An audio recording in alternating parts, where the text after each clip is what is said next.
you, Ed, and thank you all for having me here. Appreciate the invitation. This is a subject, impeachment, on which I have spoken occasionally, and spent a great deal of time speaking about it at the time that it was going on. But it's not something that I've really spoken to too many groups about lately. And so I do appreciate the opportunity to talk about it. But just before I get into the thing about impeachment, I just want to say that I want to thank all of you. I assume some of you are members of the Democratic Town Committee as well as this club. And I want to thank you for over the years, all of the opportunities that you've given me to run unopposed. Made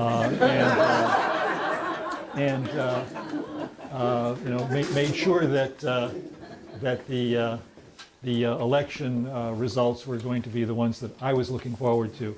And I have always treated that as a vote of confidence by the Democratic Party throughout the 69th District, as well as here in the Village and Southbury, in the work that I had been doing. And that very first time was in 1990. So that first opportunity to run unopposed goes back a long ways. My knowledge and understanding of impeachment obviously is, excuse me, like everyone's, starts out with having lived through the Nixon impeachment, or perhaps read in history books about the impeachment of Andrew Johnson. And when I was in college, before Nixon was impeached and investigated and so on, I read a book by a major historian named Clinton Rossiter called The American Presidency. And I think a couple of you may be old enough to remember that book. And one of the things that he put in there towards the end about what do you do with presidents that go off the rails in effect was, he talked about different things. He said, but the power of impeachment is a rusted old blunderbuss that Congress would probably never touch again. Now, the book was written in 1956, kind of at the height of, I think, the academic world's view that the presidency was this supreme, almost sacred kind of institution. Congress was a bunch of knuckle-dragging Neanderthals, and that they put all of their eggs in that basket. Obviously, history has proven Professor Rossiter to have been very premature in his discarding of the concept of impeachment. But in addition to having impeachment at the federal level, we've always had impeachment across the country at the state level. And even before there was a United States of America, the colonies started using the power of impeachment, going all the way back to 1635 in the state of Virginia, when they removed a governor from office. And when I say removed, I mean they physically picked him up and put him on a boat and shipped him back to England because they were so unhappy with his performance in office. So it's an integral part of our constitutional and, I would say, Republican small r, although in the history books it's frequently a big R in those days. That the power of impeachment is intrinsic to the right of self-government, to a Republican form of government, to a representative form of government, to constitutional government. And it's a fascinating thing to me personally, because impeachment is a historical institution. It goes all the way back to 1376. I've been in office a long time, but I wasn't at that time. That was the reign of King Edward III. It's legal in form, but it's political in content, basically. And impeachment has been something the states of this country have used since 1635. Now, Connecticut, kind of focusing back on Connecticut, is a little unusual in a lot of respects. When it comes to the Constitution, even though we call ourselves the Constitution state. After the American Revolution, Connecticut was the only one of the 13 original colonies that did not write a new constitution. And Connecticut did not get around to writing a constitution as a state, as opposed to the colonial charter that it got back in 1662. It didn't write a new constitution until 1818. And at that time, it incorporated a power of impeachment. And the colonial charters normally didn't have powers of impeachment. In fact, I don't think any of them really did. But the colonists claimed that they had an inherent power to do impeachments. And they did lots of them during the colonial era up until 1776. So Connecticut writes its constitution, and it includes the power of impeachment. And Connecticut's power of impeachment, the provisions in what's Article 9 of the Connecticut Constitution, which covers impeachment, is a little bit different from the one that's in the US Constitution. And there are two major differences between them.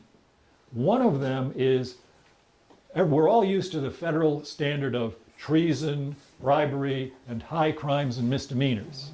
It's kind of like a chant almost that people take up at times.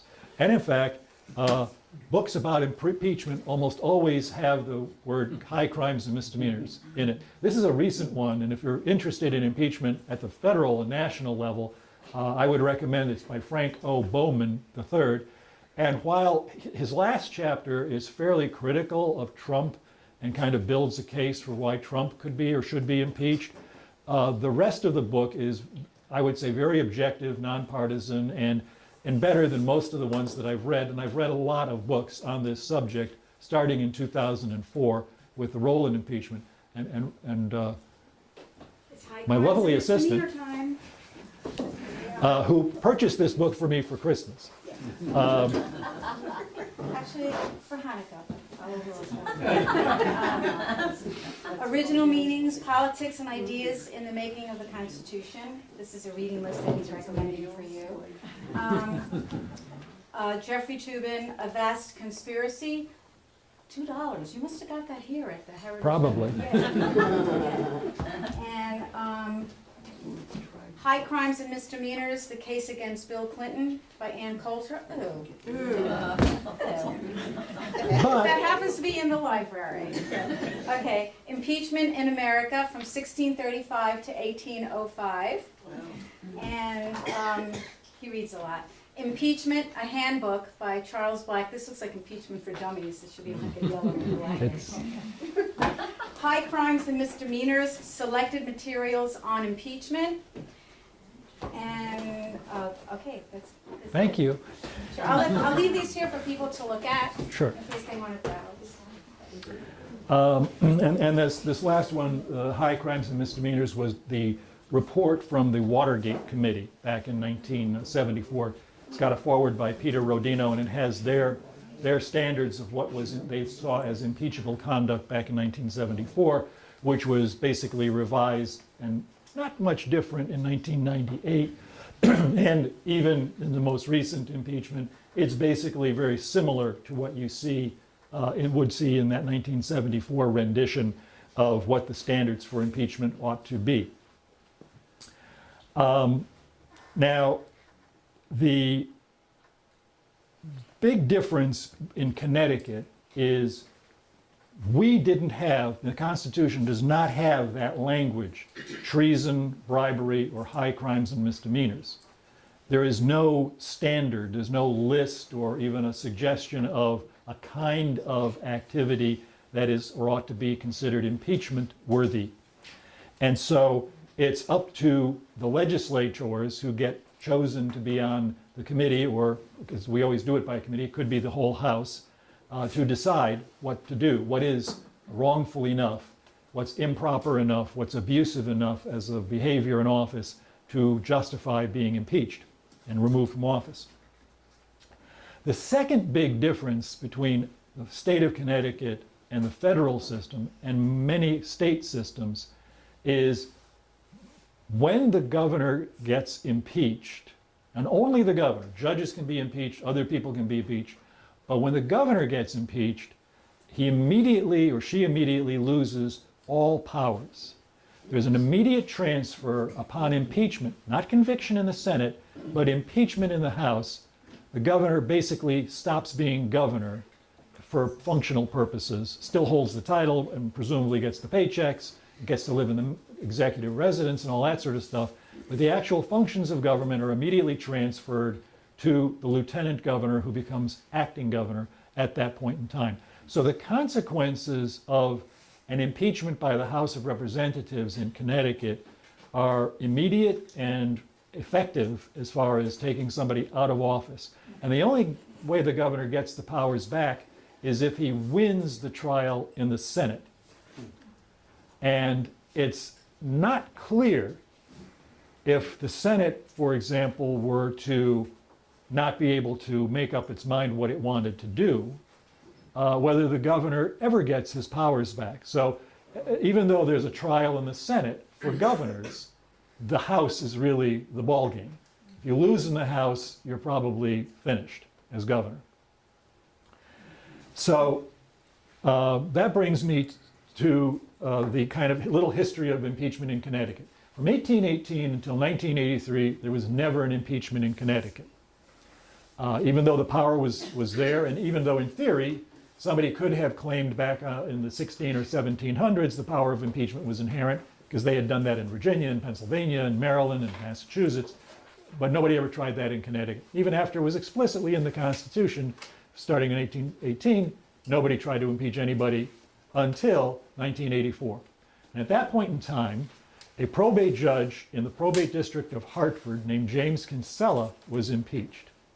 And he was impeached because of all kinds of financial mismanagement and probably theft and embezzlement and that sort of thing of an estate of some $36 million, which, if you adjust for inflation, would be probably closer to $75 or $80 million or $90 million today, that belonged to an elderly lady named Ethel Donahue.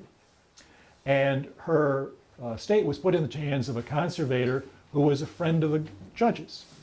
And the conservator took very good care of himself, and the heirs of the estate kept wondering, why is all this money being spent? Like, why is a 9-piece or 11-piece band playing at a party for a woman who has been declared non compos mentis?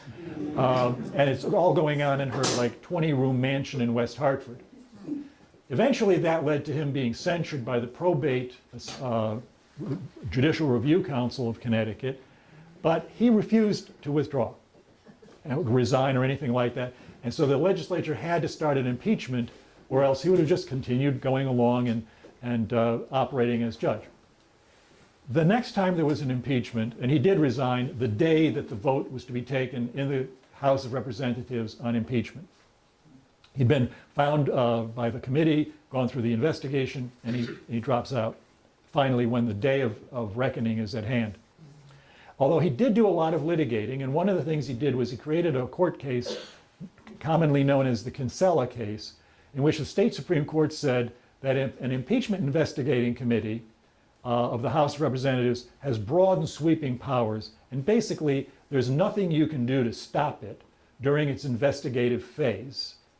And it really has, under the circumstances of the Constitution, the power to basically ask anybody any question about anything going on that's related to the investigation, and the subpoena power and all that sort of thing that you need to conduct an investigation. And it was a huge grant of authority. In 2004, we have our second impeachment in the history of the state of Connecticut, and it's not a minor official, in effect, like a probate judge. It's the governor of the state of Connecticut. Now, the Rowland story, the details of the Rowland story as a kind of narrative, begin in the fall of 2003 in November, when news reports start to surface that there are questions being raised by a grand jury about Rowland's cottage up at Bantam Lake, and who paid for the hot water heater, the hearthstone, the hot tub, the gutters, the downspouts, and all that sort of thing, because a lot of improvements had been made to this little cottage by the lake.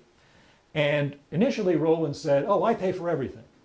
But questions persisted, and and people were asked, and reporters would ask questions, and they would talk to people, and they would ask, an electrician, did you get paid? And he would say, no, I never got paid.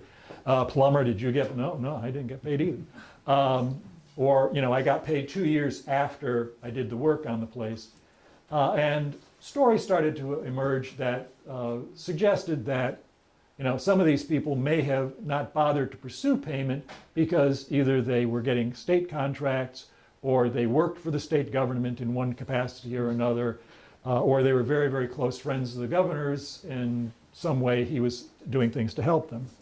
Now, the governor at that time fairly quickly started paying all these people off, saying, thank you for your patience, 2 or 4 years after they had completed the work.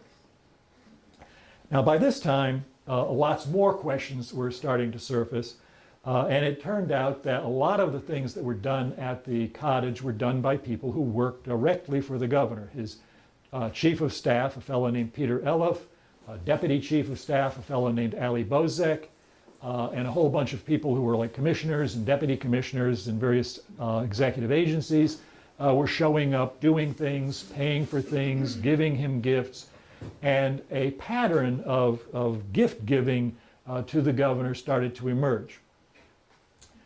Now, the governor had previously, and this is by way of backdrop, had previously had a couple of run-ins with the State Ethics Commission about getting little gifts. He had gotten an upgrade of concert tickets at a venue called the Meadows, which was been subsidized by the state to get built during the Weicker administration, and they were having concerts there, and they invited the governor, and he sat in the cheap seats because that's what was legally allowed for them to give him as a gift. And then after he was sitting there for a little while, they said, oh, come on, we've got some empty seats up here in the nice section. And so he walked up with his staff people, and they all sat down in the higher priced seats. And people complained about this. I guess people who thought they should be sitting in the higher priced seats, perhaps. And he had to pay a fine and had to pay some restitution and promise not to do this again. Well, he had another run-in, and I won't go into the details of it because they're all kind of petty and trivial, with the getting another gift from somebody that he shouldn't have gotten. And again, he paid a fine and said he would never do this again. And went through, remedial ethics training 101 to sort of show that he was really committed. And then he had a problem after the 1998 election. He ran up about $6,000 of bills on a Republican campaign credit card. And he got into trouble with the Elections Commission over that one, although it was a kind of similar ethical type of issue whereby he was basically billing somebody else for stuff, go buy a suit or take a trip or buy some nice meals and stuff like that. So he had a succession of these things that were public knowledge, and he had always been saying, yes, I understand I have to be careful about ethical violations and not getting gifts that I'm not entitled to. And then, as part of this stuff about these improvements at the cottage, he went on TV after first denying it for several weeks with the press. He went on TV and said, in effect, mea culpa, I did it, I'm sorry, I made a mistake. There was sort of a suggestion that was hinted at, I don't think he said this in the TV speech, that it was really somebody else's fault because after all his wife was in charge of the family checkbook. That sort of sounded like he was tossing his wife under the bus, and he quickly kind of retreated from ever suggesting that, but people around him had kind of hinted that he was kind of focused on being governor and somebody else should have been doing that. Turns out his checkbook was actually managed by his secretary who worked for him in the governor's office, and some information trickled out about that a little later. She would write checks to cover his personal bills and discovered one day that the checkbook was about to become unbalanced. The checks are going to start bouncing. So she wrote out a check from her personal account, and put it in his personal account to cover the checks that she was writing, to cover the stuff that he was spending. And the following month, the same thing happened. And the following month, the same thing happened. This went on for several months until she got to about $4,000 or $5,000, at which point in time she finally did get a reimbursement from the governor to replenish money that went from her account to his account. But it had the look and feel of a gift from a person who he immediately supervised. I mean, his secretary sits right outside his office and screens his calls and handles his checkbook. Wasn't your husband appointed? I'm sorry, oh yes, and her husband was appointed to be a judge by the governor. You're so suspicious. So she came, and she plays another rather pivotal role from my perspective in this story a little later. So as all these things are coming out, and there are more and more of them, the governor decided that he, like I said, would make this speech. They then, and everybody seemed to say, okay, you know, we like Governor Rowland. He seems to be doing a good job. For a lot of people, the fact that Rush Limbaugh hated Governor Rowland was a mark of honor. Because Rush Limbaugh spent enormous amounts of time trashing Rowland as a rhino and not a real Republican and all kinds of other things. And he got along with legislators. He was very good. One of the best, perhaps the best retail politician I have ever met. And I've met a lot of politicians at the presidential level even. And he's one of the top ones, maybe the top one, that could work a room. I mean, if he came in here right now, by the time he left, if he still has the touch, you'd all be saying, he was a great guy. Why did you impeach him? You terrible person, you.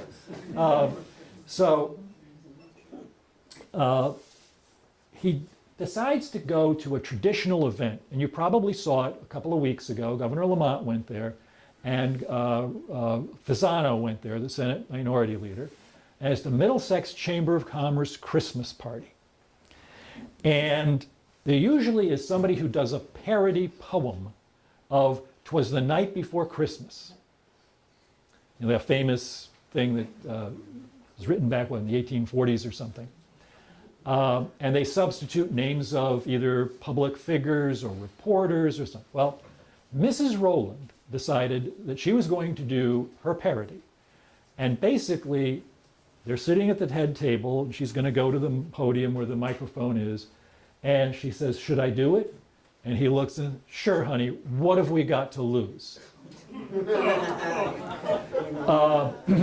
And she gets up at the podium and she says this, and I don't remember the details, but it basically trashed all of the reporters who had been reporting the stories about these things that had made all this splash, and for which he had just finished apologizing, saying, mea culpa, never again.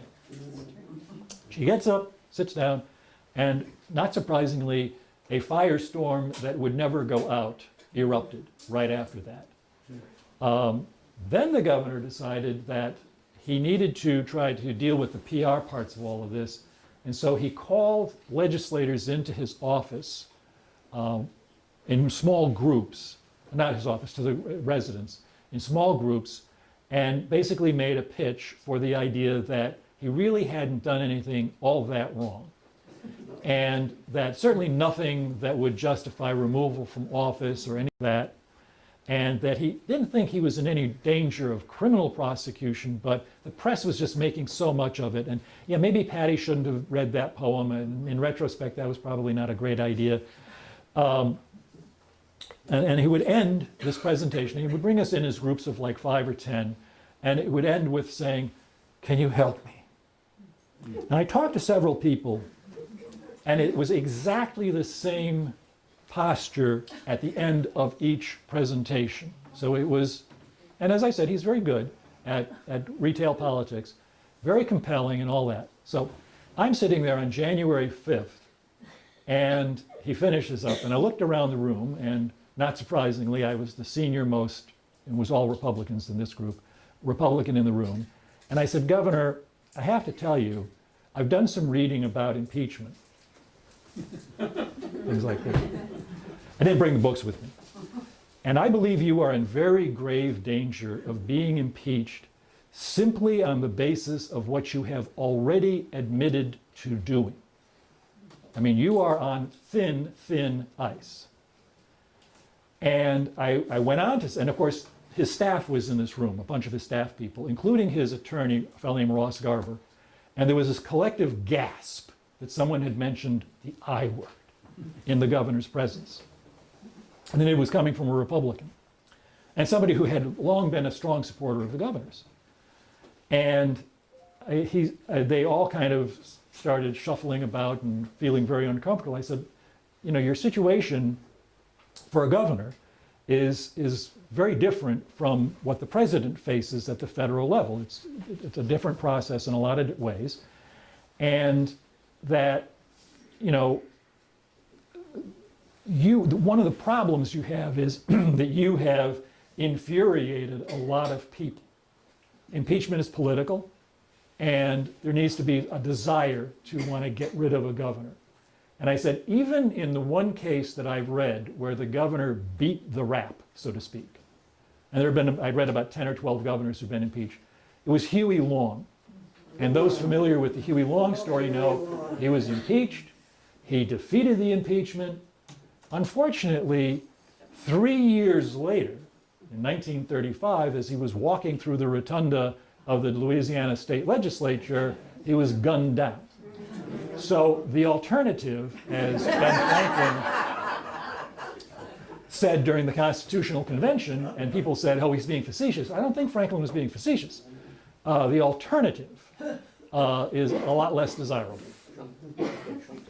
And with that, we finished our meeting. Other people got up and said maybe the governor can come to little town halls, maybe meetings like this one, and explain why you did a great job, Governor. When you finished talking, I was convinced that you were innocent of anything. And then we all went back to our respective business.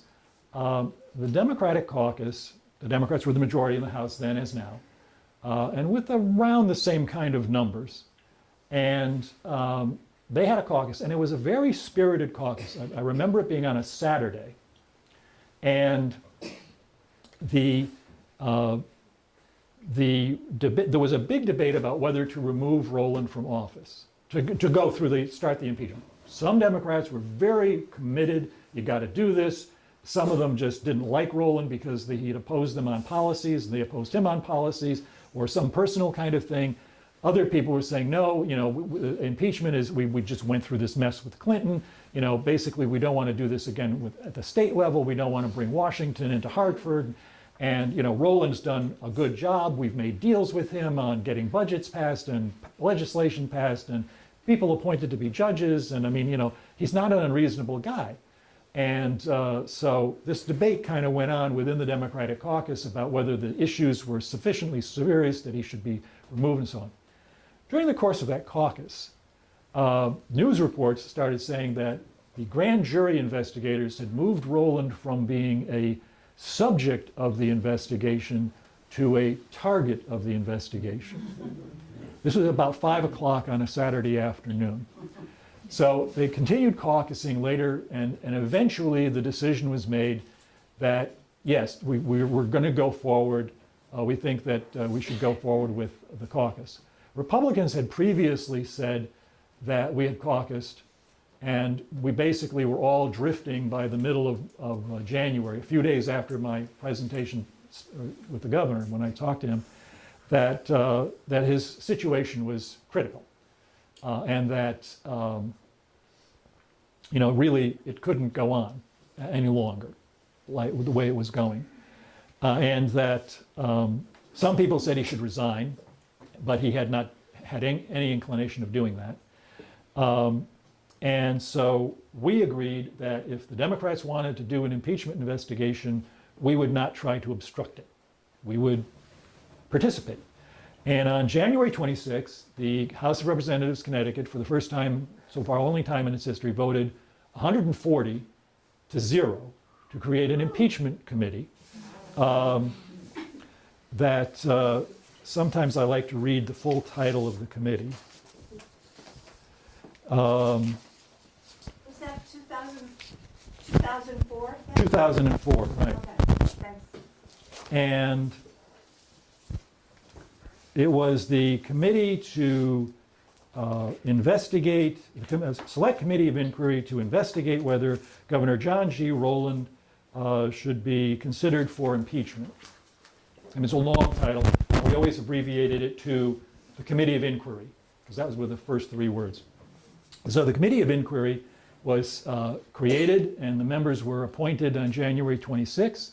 I was appointed as co-chair upon the recommendation of the House Minority Leader, a fellow named Robert Ward. The committee was equal Republicans and Democrats. There was a Democratic co-chair, a Republican co-chair, and then 4 other members from each side of the aisle. And we immediately went to work gathering information. Our first step was to hire legal counsel, because unlike Washington, we do not have a big staff of attorneys, especially that have any kind of experience investigating things. We have people who know how to write bills and amendments to bills and read legislation and review stuff like that. They're basically sort of like in-house counsel to a large extent. None of them really have much in the way of experience as trial lawyers or criminal investigators. So we had to interview attorneys, and it was, interesting that there was a large bunch of people. I have them out in the car, if anybody's interested. I have a file folder full of all the applications of different people who wanted to be the attorneys to handle the case. And some people wanted to go with a local Connecticut firm. But the problem was that all the big firms were conflicted out because they had done business with the state, they'd done business with the governor's office. One of them was the firm to which Ross Garber had been a part of, and so on. So you were kind of left with smaller firms, and even a lot of the 20, 30 person firms were involved in some aspect of state government business.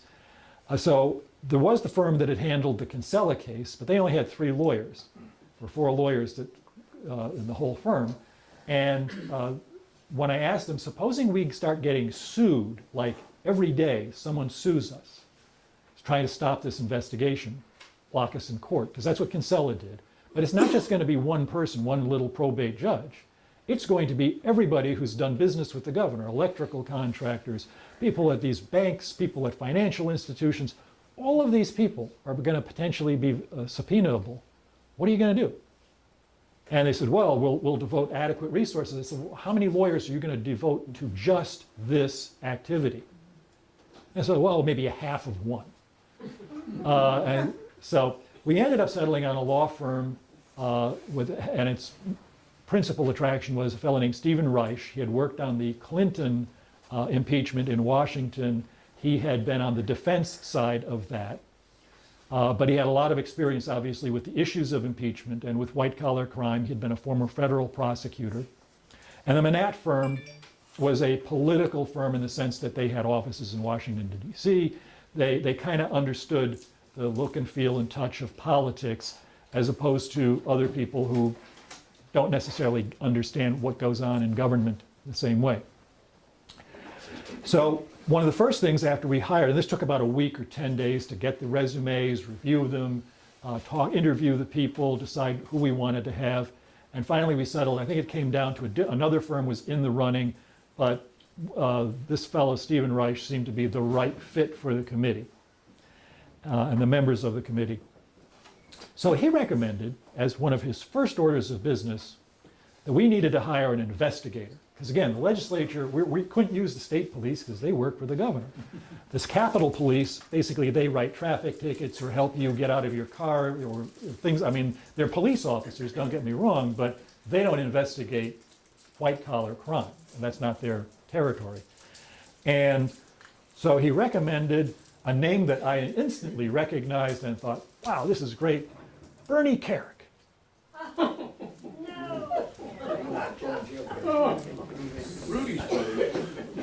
Now,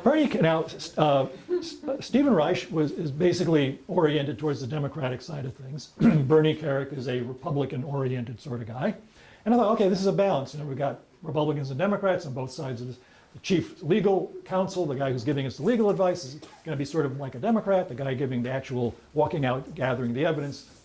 And he's a police officer by background, so he's got an obligation and a history of investigating stuff. So we sort of announced this, let it out. I think we leaked it to the press that we were thinking about Bernie Carrick. And about 12 hours later, a reporter calls me up and said, are you aware that Bernie Carrick had to withdraw his nomination for being Homeland Security Secretary because of his illegal activities, that he agreed that he had done something illegal? And I said, gee, no, I didn't.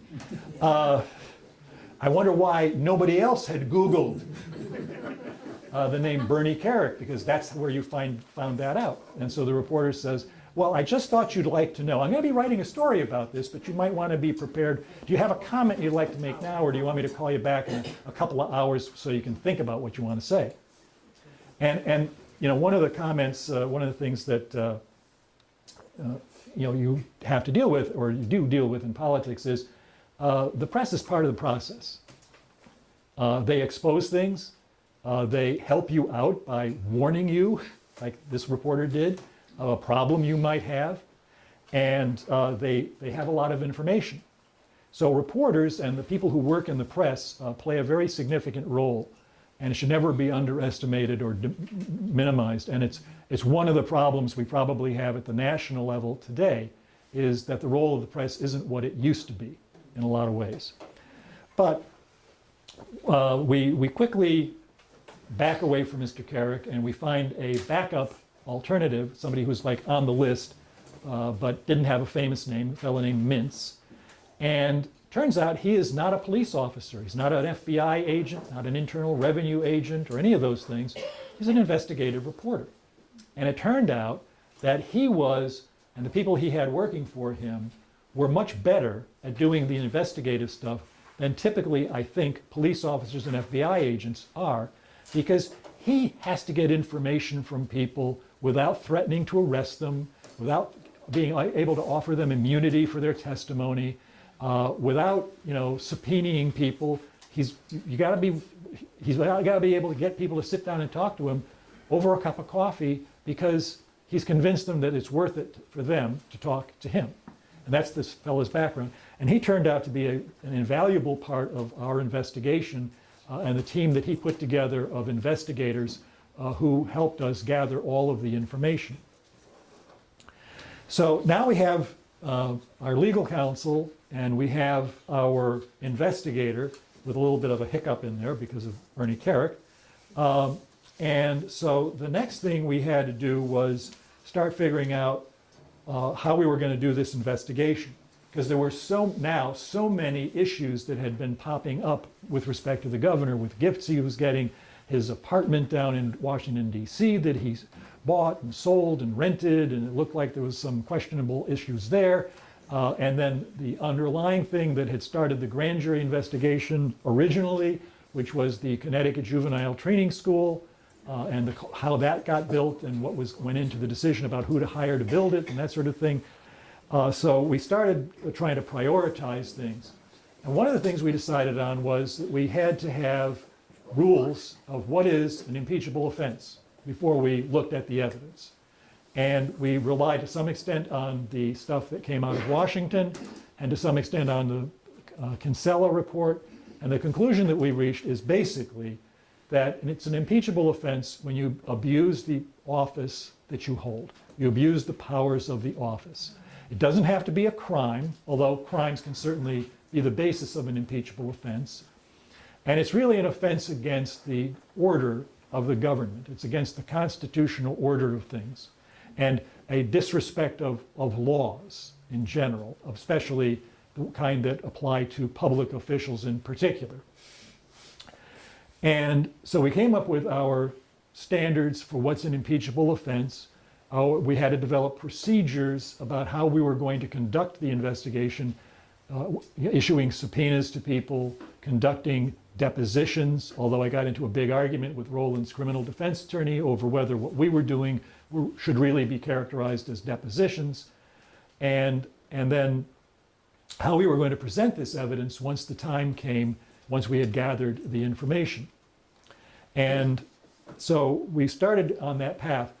We were originally given a deadline of April 14th to get our investigation done. We were set up on January 26th, so you can tell that we basically had February and March and half of April, about 10 weeks to conduct the investigation. We, I think, worked at breakneck speed to get legal counsel, investigators, and all of those procedures and everything else we needed to do set up so that we were actually able to do an investigation. Because we started from scratch and went to the point of being able to conduct an investigation against significant resistance in court in a matter of a few weeks. But there was no way we were going to get to an April 14th deadline. So that was extended first to May 5th and then finally to June 30th.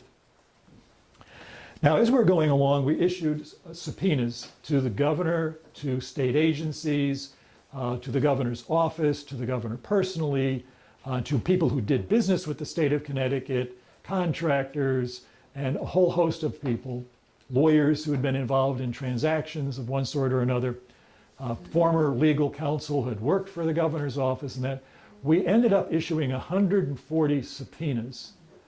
And I think on the opening day, I signed around half of them. And Wayne Fox and I signed all of these subpoenas that we were just sitting there signing subpoenas for people like crazy to get the investigation started so we can gather information.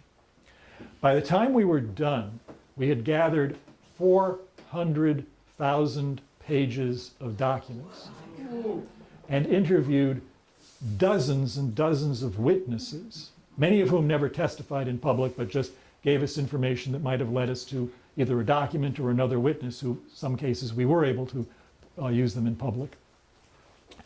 And we dealt with, let me run through some of the things.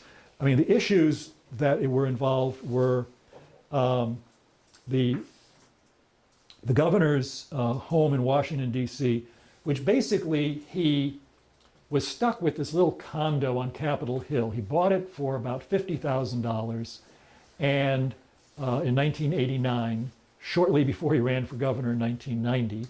And he was stuck with it in 1995. He was still trying to get rid of it. And so he found someone who would buy it, or would rent it, at about 3 times the fair market value of the rent. And that raised some eyebrows. And this fellow was a contractor who was doing business with the state of Connecticut, getting loans from the Connecticut Development Authority. So that was one sort of constellation of issues. And the governor would, in some of the cases, I can't go through the entire thing because it'll take 6 months, all the details of all the stories, but the governor would pick up the phone and call somebody and say, Bob is a really great guy, and even though his finances look a little shaky, I know he's good for the money, so go ahead and loan him the $10 million of state money to help with some project that he had. That's the kind of thing the governor would do. But the governor decided that he really wanted to get rid of this place in Washington, so Bob decided to buy this, but he didn't want to buy it himself. He got an antiques dealer to buy the place for him. And so the governor sold the condo at about twice its value to the antiques dealer, so that he could then take the proceeds of that and buy the little cottage in Litchfield. So this transaction goes forward, and Bob and the antiques dealer set up this deal with them trading money back and forth to cover losses and so forth. And then eventually the antiques dealer sells the condo for about half of what he paid for it, like a year or so later. So that's one story, the governor's real estate transactions in Washington, and whether or not none of this makes any sense. Then he has all of the gifts that he was getting. I know. I'm running low on time. The Litchfield cottage, which I've alluded to, and then all the gifts that he was getting from all of his people. But what really kind of snapped everything into focus in a lot of ways was that a lot of the gifts came from people who worked for his staff, especially his chief of staff. Yeah. And the big deal, the thing that really made this case significant, was the Connecticut Juvenile Training School was about a $50+ million project, a substantial chunk of which was federal money. And the decision was made by Peter Elliff to go to Ohio and look at a place in Marion to build a basically prison for juveniles. And he brought with him a contractor who, when he realized that this was what Connecticut was going to build, hired the architect who designed that building for the state of Ohio, and brought that architect, signed him up on a contract. And so when the state put the contract out to bid to build a juvenile facility, this contractor had the inside track. The reason, and then what happened was, and this was graphic one day in the testimony, The governor came out of his office and said, "Where's Peter Elliff?" Should have been sitting near the governor's office. "Oh, he's out in Ohio looking at the prison." And the governor said, "Peter knows that he shouldn't be out there with the contractor. Damn him," or other expletives deleted, goes back into his office. This testimony came from the secretary who was writing the checks to cover the bouncing checks of the governor's account. And she thought she was doing the governor a favor by saying he was very angry that Peter did this. What she didn't appreciate, I don't think, was that what the governor should immediately have done was fired Peter Elliff and canceled all of the contractual activity that were related to what Elliff had done. But he could not do that because Peter was the guy who provided him with a hot water heater, a weekend in New York, scuba diving down in Florida, a ski weekend up in Vermont, and lots of other little goodies along the way. And that really is the abuse of office that occurred when the governor no longer was governor.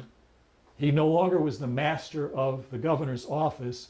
He was subordinate to his subordinate because he had taken all these little gifts, and he couldn't fire him because this fellow was in a position to incriminate the governor in all this improper activity. So, Maybe just in the interest of time, maybe wrap up Right. what the kind of final days of the inquiry yeah, were in about. in the final days, the governor went to court. We issued a subpoena to have him come and testify. For months, he'd been saying, "I want to tell my side of the story. I want to tell my side of the story." I said, "Okay, fine, you can come." "Oh, I can't come right now. I can't." "Okay, here's a subpoena. Now do you feel like you can come?" "Well, I don't think you should subpoena the governor because that's a violation of the separation of powers." And we all scratched our heads and said, "Wait a second. We're an impeachment committee. We are the separation of powers." And so we went to court, got a Supreme Court ruling that basically said the governor had to go and testify. He could assert his Fifth Amendment privilege, which we fully agreed that he could do. We weren't going to put him in jail for refusing to testify, but he had to give us an answer. He couldn't simply pretend that the subpoena didn't exist. The second thing that happened shortly before that started coming to our attention, and we got more and more information even after he announced he was going to resign, because rather than testify, as soon as the court ruled that he had to testify, he announced that he was going to resign at the end of the month. And so that was the end of our investigation, and we never actually drew up articles of impeachment to remove him from office. The other thing that kept coming in, and what some of his defenders kept saying, "I'm never going to believe that O'Neill is right about this thing until Rowland pleads guilty to federal crimes." Well, turns out that one of the things we found out late in the investigation was that Rowland had a favorite charter airline. It was based in Oxford. Not surprisingly, it's near the home base, Waterbury and so on. And he would take flights on this charter airline to places like Las Vegas. The charter plane would sit there on the airstrip waiting for him to finish whatever he was doing there, presumably gambling. And then they'd fly him back, or maybe fly him to someplace like Philadelphia for a speaking engagement or something. We asked, "Did the governor ever pay you for all this air travel?" And the answer came back, "Well, no, actually, I guess we forgot to bill him." And, well, how much would you think that would have been worth? "Oh, coach air travel on a commercial airline?" Really? Now, charter aircraft travel like this is worth tens of thousands of dollars per trip, and the governor had made many, many trips on this thing. Eventually, the governor, in December of the year of 2004, pled guilty to the federal charges that he had basically taken a bribe from the airline because he got put into state statute a tax break for this airline and other charter airlines. It was made retroactive several years. It was put in as part of the budget negotiation in those last-minute budget negotiations that always seem to occur at the end of the legislative session, in the closed doors and dead of night. So at the end of it all, Governor Rowland admitted to federal crimes, and by the time we were finished, everybody had understood that this was a wrongful thing and that the governor had to go. One last thing in terms of attitudes of the public. When we started the investigation, Quinnipiac University did a poll, And the poll asked, do you think the impeachment committee is going to do a good, fair, honest, trustworthy job? I forget all the words that they used, but that was the gist of it. And 40% of the people said yes, and 40% of the people said no, and 40% of the people said, gee, I don't know. A month later, 5 weeks later, after we had been explaining what we were doing, hiring legal counsel, doing what we were doing, Quinnipiac did another poll, asked that same question, and the results were, do you think the impeachment committee is doing a good, fair job, and so forth and so on? And the numbers were 80% yes. In 5 weeks, we were able to do that. And that's one of the important things about an impeachment investigation and process, is you have to bring the people along with you. And clearly, if you look at our process and what goes on in Washington, we do this, have done this now twice, in a totally bipartisan way.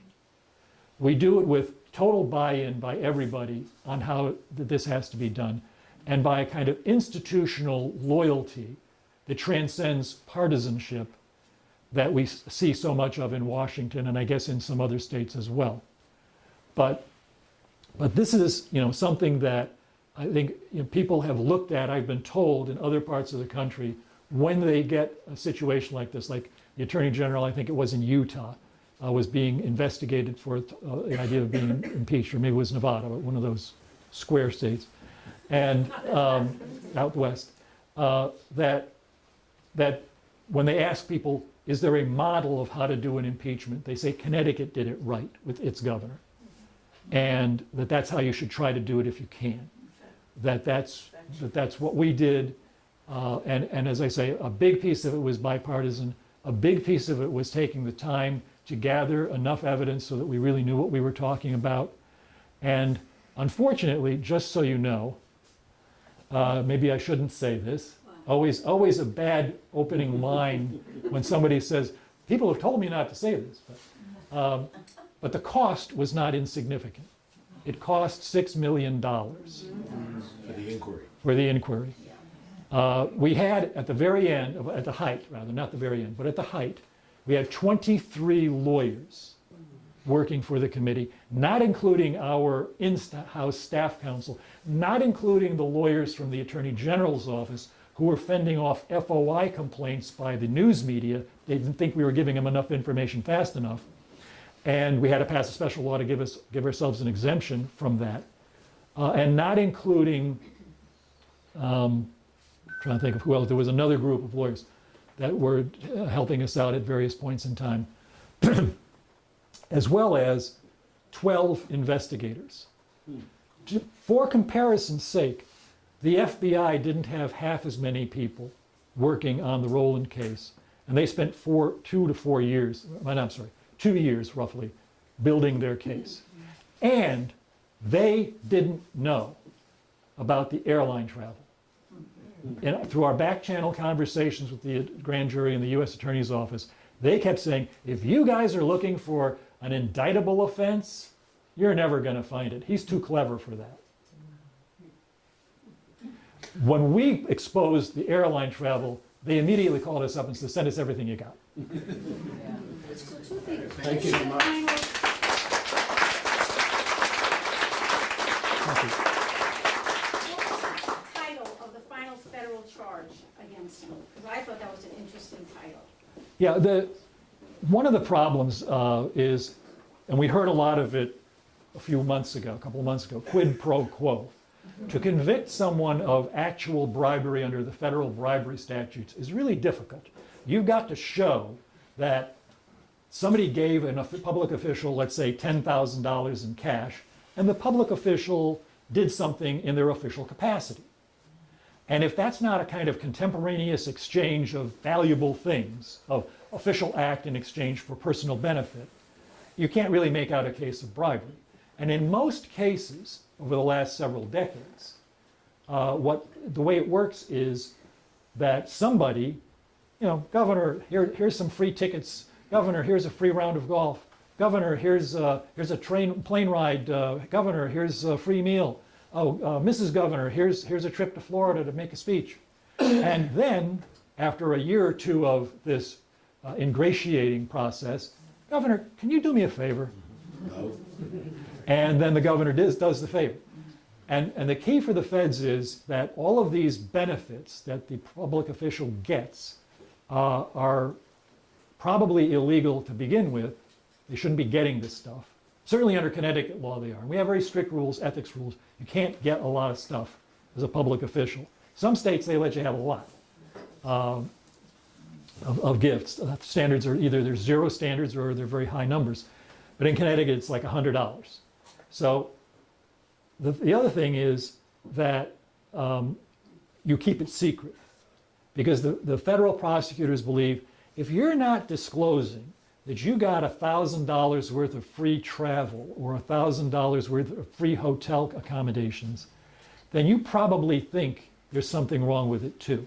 And if you think there's something wrong with it, that indicates you're up to something wrong. And that's the basis of this kind of charge of the deprivation of honest services. That's what it really boils down to, is you're depriving the public of honest services. I have to tell you that since Rowland, the Supreme Court has actually written some opinions that have made it harder to make that case out. The governor of Virginia recently got acquitted on a Supreme Court decision a few years ago based on the idea that, hey, politics, people do favors for each other all the time. You can't criminalize all forms of politics. But I think still in Connecticut today, based on our ethics laws, because it's illegal under Connecticut law, that you could still make a case out that way. Well, it's a fascinating story, but, and I hope you've all understood there are a lot of Pleasure. ramifications from our experience here to what's happening in the world. But I think we've sort of run out of time. But thank you very much for coming today.